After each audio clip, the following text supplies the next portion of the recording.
Hi, everybody. We're about to start our next session. I'm going to give everyone a second to get logged on.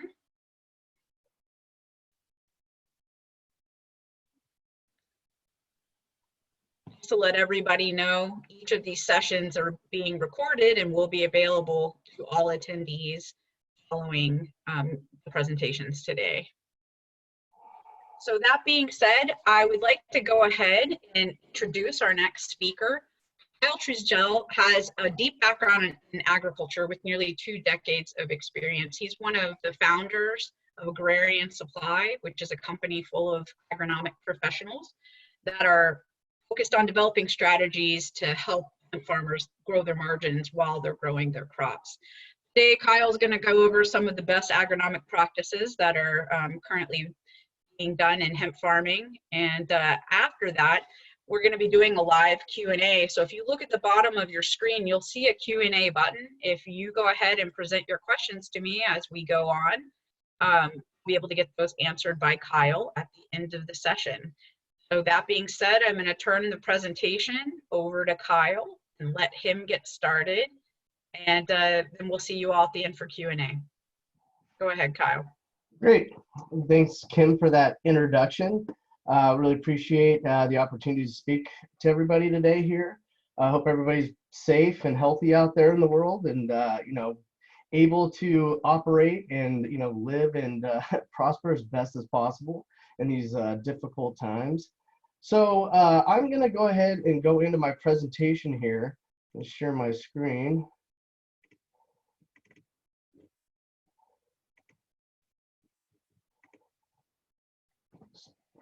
And my topic here today is Agronomy 101, Best Practices in Hemp. And again, I'm going to just kind of go basic over what Agrarian Supply is and the company that, my really good friend and business partner, Scott Knippelmeyer, founded and started about nearly 2 years ago now. Agrarian Supply basically is committed to farming. I mean, that is our core of what we do and what we have experienced in our life and our overall passion. We wanted to make sure in approaching the hemp industry, bringing our collective experience and knowledge base from traditional agriculture and cropping systems within the United States today, mainly focused on crops west of the Rockies that would be considered specialty crops. That typically grown in the western United States, and a lot of it focused within the state of California, with hemp and cannabis being crops that have really started to take that next step in the traditional agricultural commercial market. Bringing our experience from that space to go ahead and then kind of bring them together and take them kind of out of the dark and into the light, if you will. So just overall, basically, we're approaching this industry from the standpoint of wanting to, steward it into the future and currently to where we're going. So to get started, I just wanted to go over some key definitions of basically agronomy, agronomics, and what an agronomist is. These aren't anything special. I did not create these. These are pretty much right off the internet, but they're very basic, and it gives everybody who has some experience and knowledge base of what agronomy, agronomics, and what an agronomist is, as well as somebody who has never understood, heard, or used these terms, or been a part of the farming agronomic space. So just starting off here, agronomy, the science of technology of producing and using plants in agriculture for food, fuel, fiber, and land restoration. It is both a humanitarian career and a scientific one. Agronomy has come to encompass work in the areas of plant genetics, plant physiology, meteorology, and soil science. It's always, you sit around and hear farmers talk about the weather. Obviously, meteorology comes into play there. It is a big part. Mother Nature is unforgiving and is one of the main focuses of how you're going to plan and farm, understanding historical, current, and potential future weather patterns. So agronomics is the branch of economics dealing with the distribution, management, and productivity of the land. And finally, an agronomist, a scientist who looks for ways to increase soil productivity In other words, to raise more food on the same amount of soil. They also work to improve the quality of seed and the nutritional value of crops. These all are extremely important as they tie together in looking at what agronomy is and how that contributes and how that relates to what the crop is you're growing. And crops, as you can see in these definitions, don't necessarily completely always tie to a specific crop, in the sense of something grown in the soil. You're looking at also livestock and just land management, overall restoration, and the stewardship of the land and sustainability of the land to continue to be viable and productive for the future.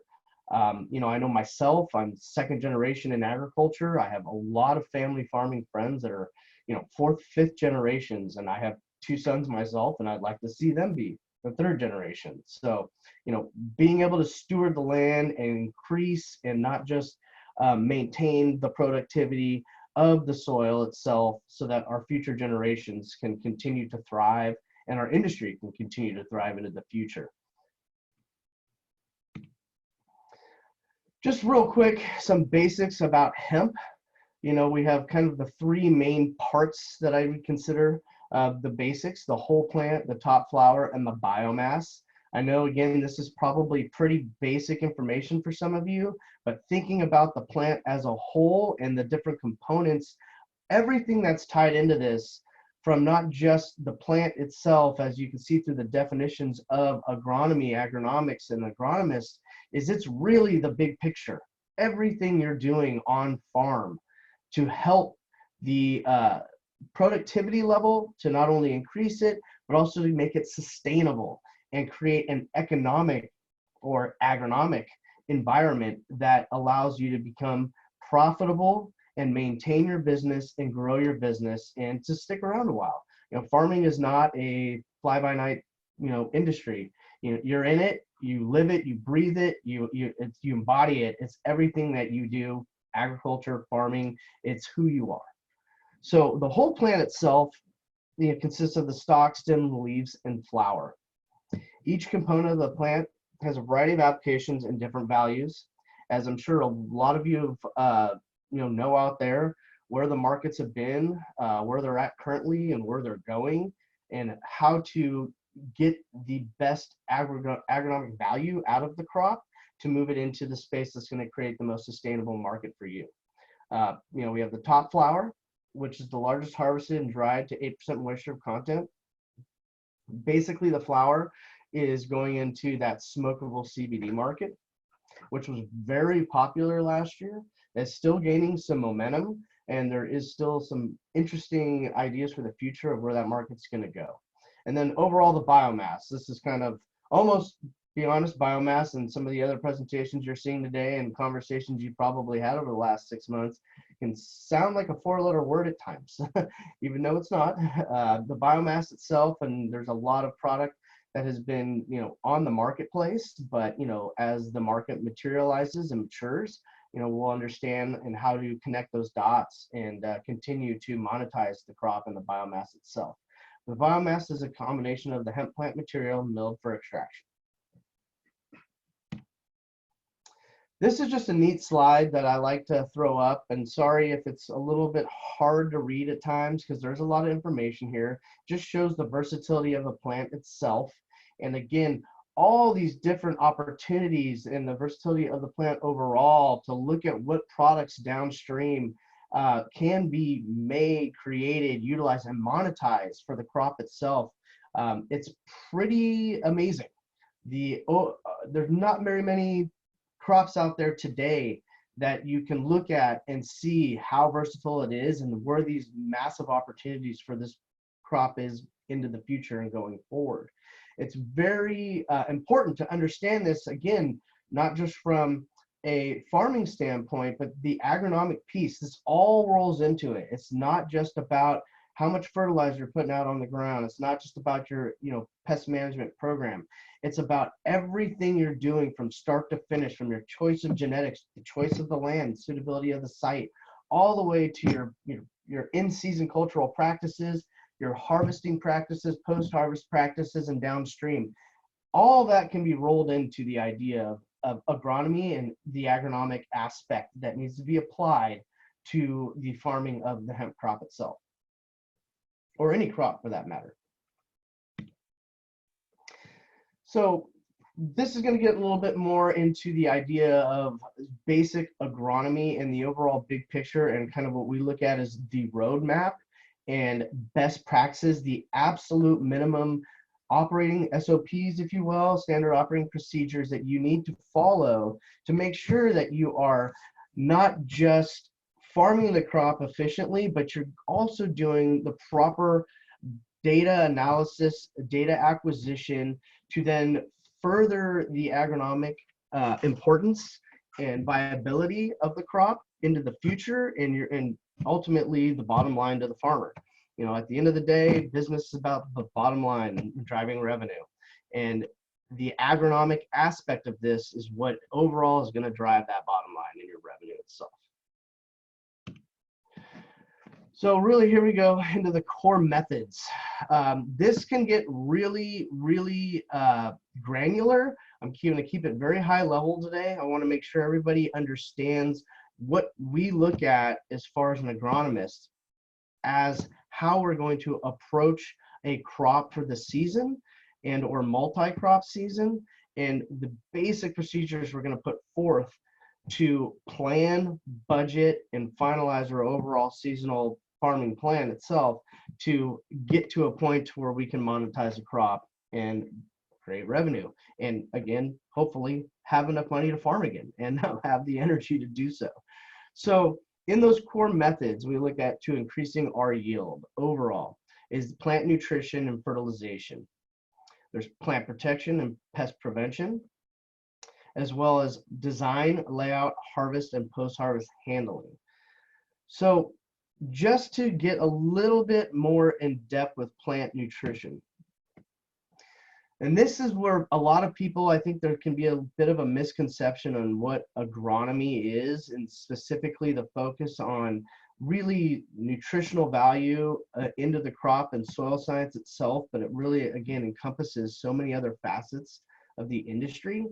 So in your best practices, understanding your soil and water analysis of what they are currently have and comprised of is extremely important.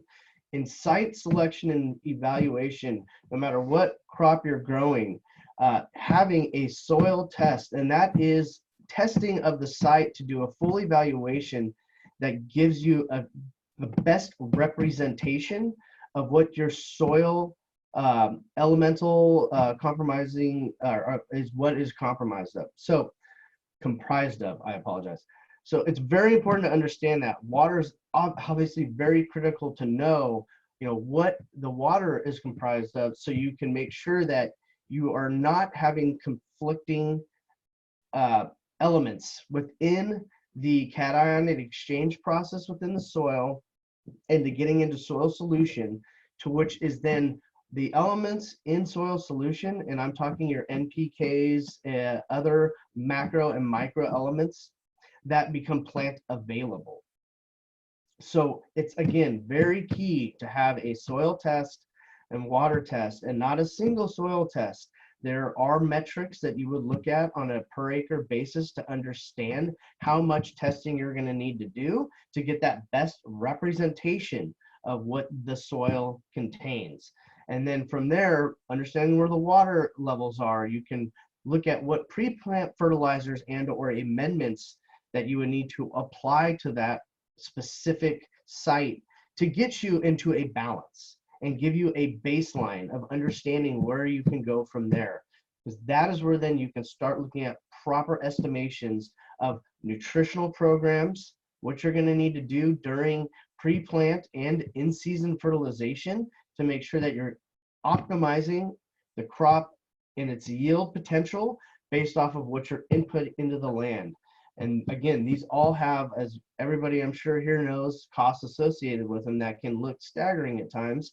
But soil and the time it takes to create beneficial soil that is going to be sustainable, it doesn't happen over a year. You know, these typically, to get a real good baseline, is a 2 to 3 year process. So this is something you have to plan for year after year until you kind of get to that really, standardized baseline that you can work off of, where then you have more predictable results for your, not just the overall health of the crop, but quality and your yields.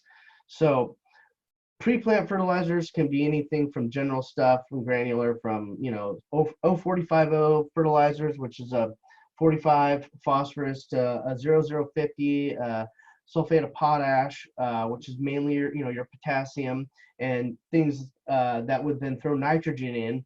Compost is something very popular. I'm not going to get too in depth with it, but that is another thing to take a look at. So in-season fertilizers are going to be much more specific to the plant and its growth stages and what exactly its actual needs are going to be. That is typically applied through irrigation, which is considered a fertigation process, and or a foliar feed application, which can also be typically at times tank mixed with some of your IPM products. One thing that's important to do with this is look at local sourcing, which gives you the best economic position. Leaf blade analysis in season is extremely important. Leaf blade analysis is going to be what you're going to base in-season fertilization programs on and the needs of the plant. So plant protection, I'm not going to go too much into this. IPM, I know there's another person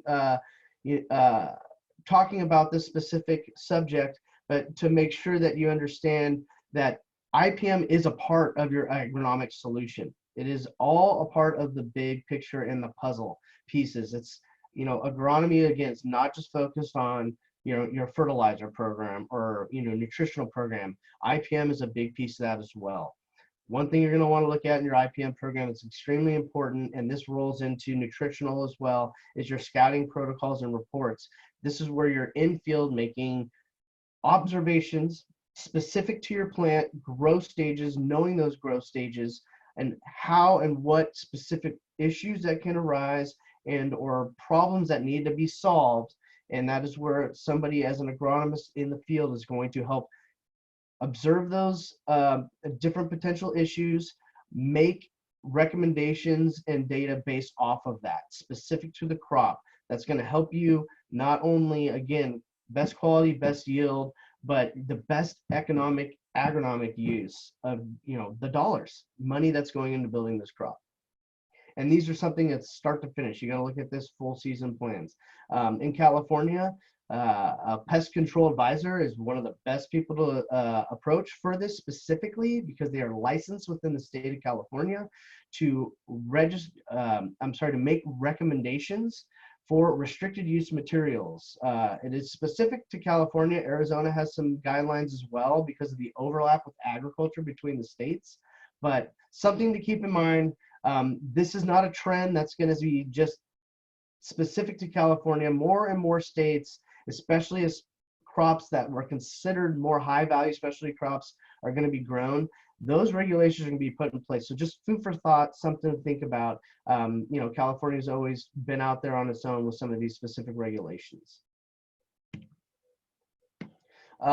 Overall plant design and harvest for the field. The layout, plant spacing, irrigation design, your in-season monitoring strategies, harvest plan, post-harvest plan, and extract, how to understand how you're going to take that off farm to a facility for extraction. What is that downstream next step, after harvest, and really overall monetizing the crop. Extremely important. It's something that everybody's got to, take into consideration for your full farm agronomic plan, the full strategy. Farming needs to have the plan from start to finish. Just having a few pieces here and there is not optimal. It's not what you would like to have. You want to make sure you know what you're doing from start to finish.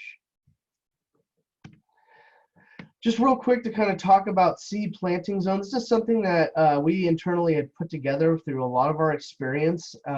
This is showing some of the Western United States specific growing regions and where those regions line up to different genetics based off of these, what we consider the environmental climates. These are very large to be considered microclimates. There would be more macroclimates, so to speak, but these areas within this map are identifying specific traits and specific genetics that would need to be applied to be successful and to get the most out of your crop that's being put in the field. And then this also further kind of details, and again, this is a little difficult to see, I apologize, the difference between something that's going to be a full term or an auto flower varietal. Different row spacing, different planting timing, different plant densities, it's all gonna, equate out to, again, different planting times, different harvest times. And during those windows of the year, you're gonna get into different IPM strategies because different pests, expose themselves at different times of the year, different plant diseases, different times of the year, different nutritional demands show up different times of the year. So something very important to think about in your geographical location and where you're going to be, farming hemp as a whole. Hemp is not as simple as everyone likes to think. It is very intricate. There's a lot of different aspects to the plant that make it very complex and unique. So these are two nutritional charts I'm just going to show up here that are specific to day neutral and also full term autoflower varietals. So here's a 16-week hemp nutrient needs chart. You can see NPK by the week across the bottom, and then the volume of it as it goes. This is a ever-changing graph for us. We're constantly updating this information based off of further information we gather from the field to really identify and understand those nutritional and demands and needs, and when they're at their peak and when they're at their lowest, because this is going to help you then time and understand when to make applications, how much you're going to make, and then overall your agronomic budget from your nutritional program. And the last slide here is, autoflower 75-day nutritional needs. You can see there is a variation, but some similarities between the two. It's mainly looking at the time frame and when those peak demands are. As you're trying to push the specific genetics and get, again, the biggest yield you can, the best quality, it translates into different demand times of NPK values, and we're just keeping it to NPK at this point. And NPK, nitrous, phosphorus, and potassium. Sorry I didn't outline that earlier, but you can see that it's a lot more than what most people had thought. This data doesn't exist today. We're creating it and bringing it to the industry for educational purposes and people to understand, these things. For just, a lack of a better crop to use as an analogy, if you look at corn and soy and how much university data there's out there today to understand what NPK needs are, different stages, what the growth patterns are, different geographical locations, and then ultimately what the yields and quality are and how that relates to the nutritional demand of the plant. There's 50, 60 plus years of data out there. There is not this specifically for hemp, and there's not this specifically for the new genetics that are coming out in hemp. And we're looking at things like, autoflower genetics. So just something to keep in mind, food for thought. I got one more slide here, and then I believe we're moving on to questions. This is just a quick financial overview. And I just throw this up because it shows you cost per acre, seed transplants, general average farming cost, your total overall expenses, your potential gross revenue per acre based off of the assumptions across the bottom of the slide here. This is just average information, things we've looked at from our experience, knowing where the industry is. This is fluctuating a lot right now, everybody, and we all understand that. But this is just something to look at and understand what your net return per acre could be. And with a low, average, and high based off of farming practices. Low is going to be, hey, I'm going to go, I hate to use this term, as cheaply as possible. I just want to get the crop out. And that's what you're looking at. Average is going to be somebody who understands this is high value, there's potential upside. I'm going to spend the money up front because I know there's potential downstream ability to scale that and gain more revenue. And then high is going to be someone who's going to go full, what I like to consider a Cadillac program, from nutritional, IPM, genetics, you name it. You're going transplanting, everything is dialed in, but you still see where there are potential losses here from a high input standpoint. And the reason why I show this, there's another slide I didn't include here today. When you look at high is going to be transplanting. It's a little bit higher cost, but you're guaranteed a little bit. You have a little bit more safety. It's almost a nice way to look at crop insurance today, since there is some pilot programs for hemp crop insurance, but it's basically a self-insured program. And because of, again, the high cost of that. Average is going to be direct seeding, but the loss to direct seeding, if you start doing the cost benefit analysis to germination versus what could possibly not germinate, if you're looking at something that doesn't germinate 10-20%, your average is just drop your return, and the high makes it much more valuable. And it's a little bit of an insurance policy. So just real quick, this is our team. Myself, co-founder, my business partner, Scott Knippelmeyer, Eric Overeem, our senior agronomist, who's been doing this for 25 plus years. And then our VP business development, Paul Coit, who's really looking at the genetic space and really helping us out to make sure that we're working with the best people that we can in the hemp and cannabis space itself. So that's Awesome. that ends the presentation here. Well, Kyle, let me just jump into a couple of questions that we have here. One of the questions that we had was regarding CBD content. If you can take a look, is the target product, is there a product targeting omega? I'm sure you know what this means, because this is beyond my pay grade. Omega -3 FA per plant. From David. A product targeting omega. So specifically, I guess my question of that is, are we talking specific nutritional products? That would, I don't know. That would be kind of my guess. If you could, yes, if you could kind of speak to that point. There would be products out there that are available to talk to that. Thanks, David. I see that you say bingo there. Yeah.